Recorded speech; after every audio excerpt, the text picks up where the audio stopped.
এটা কি ফেরেস্তার সরকার? আমি এই প্রশ্নটা করতে চাই যে সবসময় একটা ইন্টারিম গভর্নমেন্ট আসছে একটা ফেরেস্তা সরকার বলে তার কাছ থেকে, তাহলে পলিটিশিয়ানটা কি করে?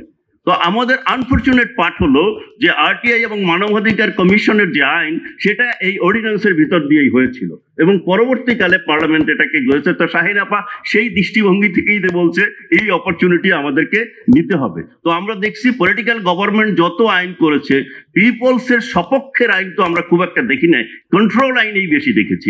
সংবিধান যে পরিবর্তন হয়েছে সেটাও কন্ট্রোল করার জন্যই হয়েছে, খুব একটা পজিটিভ তো দেখি না। তো এইটা হচ্ছে আনফরচুনেট। তো এইটার জন্য 5ই আগস্টের যে আন্দোলনটা হলো এবং আমরা যে বৈষম্য বিরোধী আন্দোলন করলাম, তারপরে 28 তারিখে আমি বর্তমান আইন উপদেষ্টাকে কিন্তু আমাদের রিকমেন্ডেশন সহ চিঠি লিখেছি, কোনো রেসপন্স পাইনি। তো প্রথম দরকার ছিল তো এই ধরনের একটা আইনের বেসিসটা তৈরি করে যে সংস্কার কমিশন গুলো হলো, যে 12-13টা বা 11টা হয়েছে, তো সেখানেও তো অ্যান্টি ডিসক্রিমিনেশন কমানোর জন্যই, মানুষের অধিকার বাস্তবায়ন করার জন্যই তো এই কমিশনগুলো হয়েছে।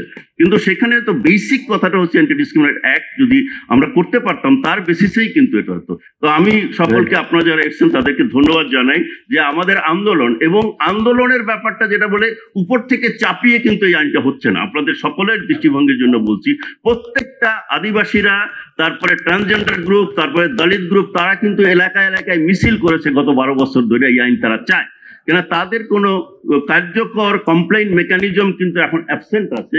তো এই যে চাচ্ছে তার মানে সারা দেশে এর সপক্ষে মতামত গড়ে উঠেছে। আপনারা জাকির ভাইয়ের কথার সাথে একমত কিনা? এটা মতামত সারা দেশে গড়ে উঠেছে।